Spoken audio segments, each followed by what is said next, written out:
আসসালামু আলাইকুম। চলে আসলাম নতুন আরেকটি ভিডিওতে। একের পর এক ম্যাচ জিতেই চলেছে রংপুর রাইডার্স। শেষ ম্যাচে চট্টগ্রাম চ্যালেঞ্জার্সকে হারিয়ে পয়েন্ট টেবিলে ১ নম্বর স্থানটি আরও পাকাপোক্ত করল সাকিব আল হাসানের দল। সেই সাথে কুমিল্লাকে পেছনে ফেলে অনেকটাই পয়েন্ট টেবিলে এগিয়ে গেল রংপুর রাইডার্স। অন্যদিকে এই ম্যাচ হেরে অনেকটাই বিপদে পড়ে গেল বন্দরনগরীর দল চট্টগ্রাম চ্যালেঞ্জার্স। যদিও এখন দুটি ম্যাচ বাকি রয়েছে চট্টগ্রামের। তবে এদিন দিনের প্রথম ম্যাচে ঢাকাকে হারিয়ে পয়েন্ট টেবিলে চট্টগ্রামকে পেছনে ফেলেছে খুলনা টাইগার্স। তাই প্লে অফে যেতে এখন চট্টগ্রাম এবং খুলনাকে দিতে হবে সামনে কঠিন পরীক্ষা। তবে এই দুই দলের রেষারেষিতে লাভ হয়েছে ফরচুন বরিশালের। এখন বাকি 3 ম্যাচের মধ্যে মাত্র একটি ম্যাচ জিতলেই বরিশাল চলে যাবে প্লে অফে। তো চলুন আর কথা না বাড়িয়ে এক নজরে দেখে নেই বিপিএলের 34তম ম্যাচ শেষে পয়েন্ট টেবিলের সর্বশেষ আপডেট।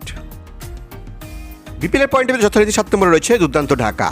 এখন পর্যন্ত 11 ম্যাচ খেলে মাত্র 1 ম্যাচে জয়, হার 10 ম্যাচে। তাদের পয়েন্ট এখন 2 এবং নেট রান রেট -1.506।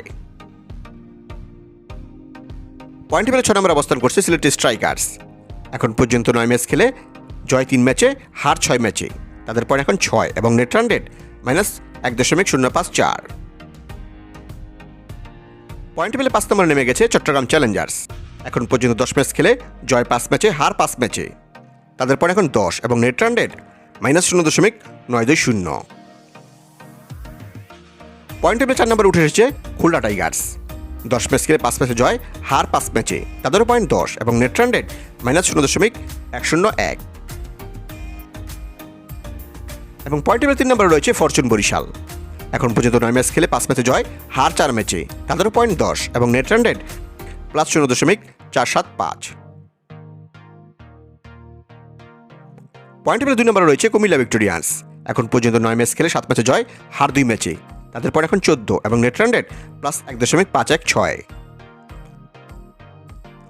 পয়েন্ট টেবিলে যথারীতি 1 নম্বরে রয়েছে রংপুর রাইডার্স। এখন পর্যন্ত 10 ম্যাচ খেলে 8 ম্যাচে জয়, হার মাত্র 2 ম্যাচে। তাদের পয়েন্ট এখন 16 এবং নেট রান রেট +1.910।